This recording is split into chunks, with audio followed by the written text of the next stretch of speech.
Giklaro ni Kristo mga igsoon nga kining atong kinabuhi sa pagsunod niya dili di ay ni makapromote gyud og kalinaw sa kalibutan.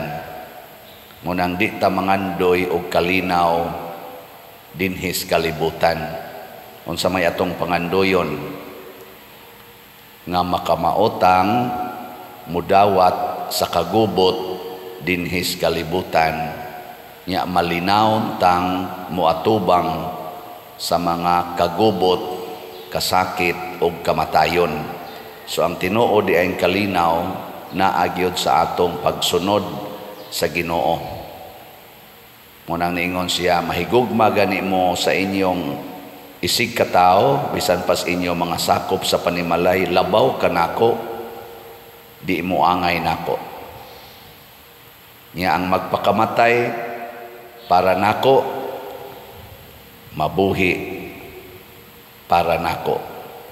Ana sad na mao na nga ang kalinaw naas atong pagsunod sa Ginoo. Lingian na imong tupad ing na malinawon karon. Malinawon ka. Kamong daghag mga utang, malinawon mo. Kamong mga giutangan, malinawon. Kamong naay mga estudyante nya nataktak pag trabaho, malinawon mo. Kamong gisigihag libak, malinawon mo. Ang atong mga politicians ron, malinawon.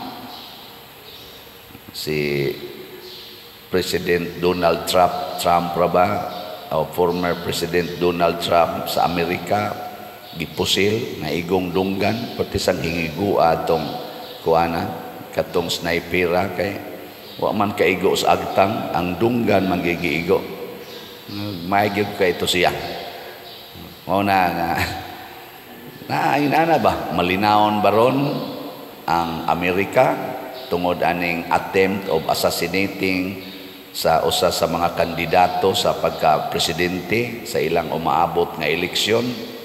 Kita sa dinhi umaabot sang atong eleksyon karong 2025, malinawon ba ang atong mga politicians?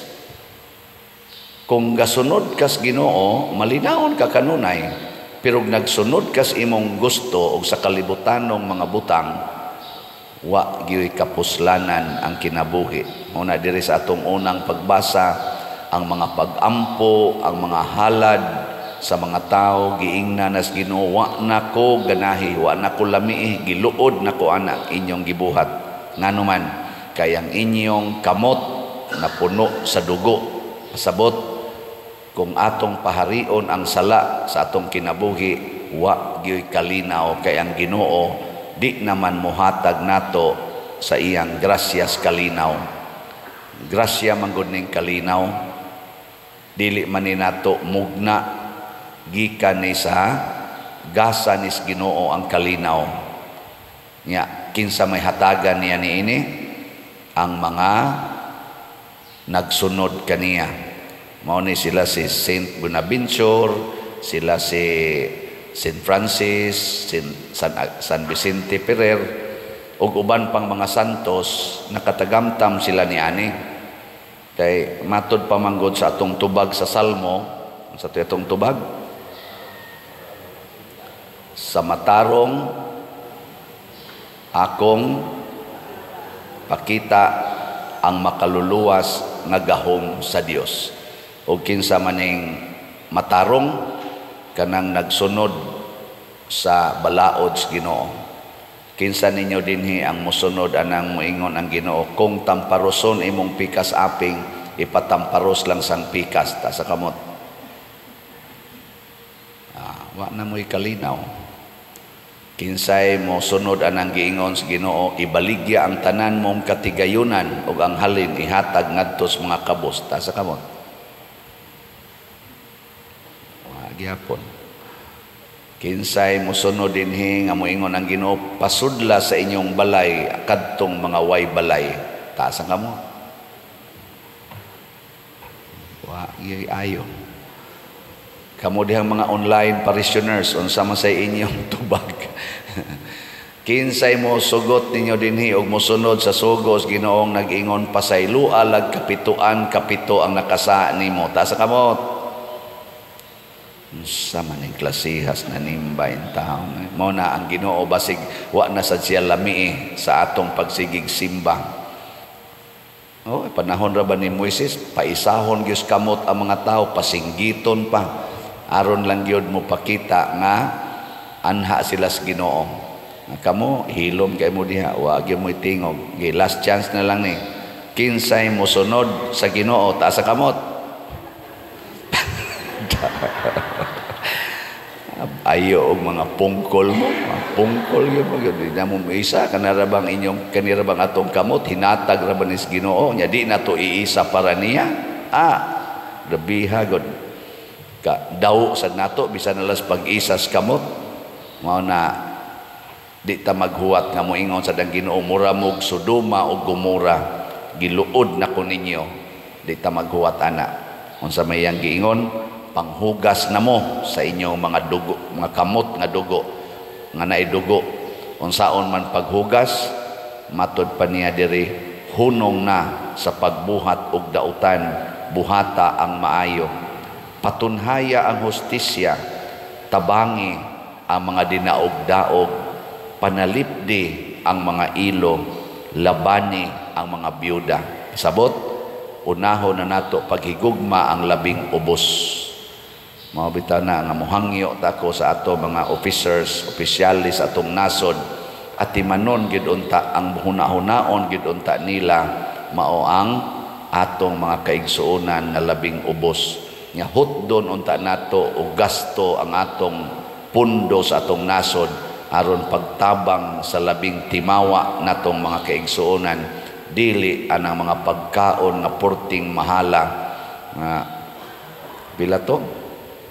Pilato'y budget ros umaabot nga suna kaon lang 20 million pastilan ipalit pa na nato og kana bitang sana kana bang manok diha nga duko-duko ba tagpila ng manok nato kana kay sakay anang naangkuan karumata pilang hiwa na 5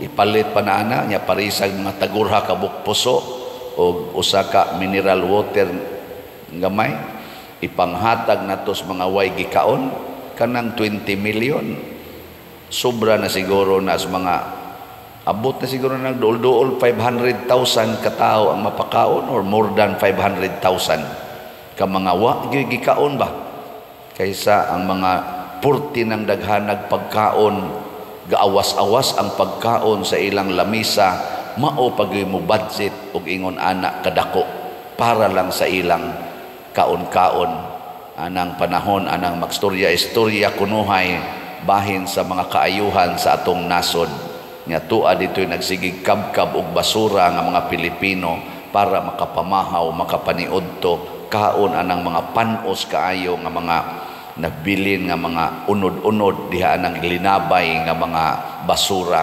gikan sa mga restaurants kaako ta ana kamo makaako mo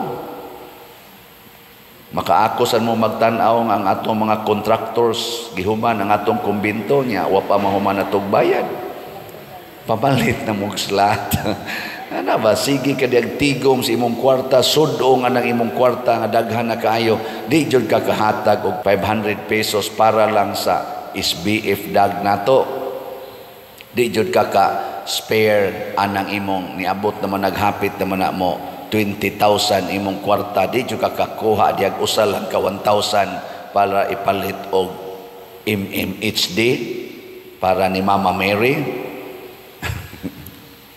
ngilingay imong tupad ning na kinahanglan kita ani gyud og mopalit pagitag slot ana kay basin ba kutob ra gitas atong kaugalingon mao na naot paunta magpatalinghog na ta sa mga panginahanglan sa atong isig katao ako kamo giawhag tas Ginoo sama sa mga santos gamito nato ang tanan nga naa nato intellectual spiritual material blessings atong gamiton sa pag-alagad sa tanan.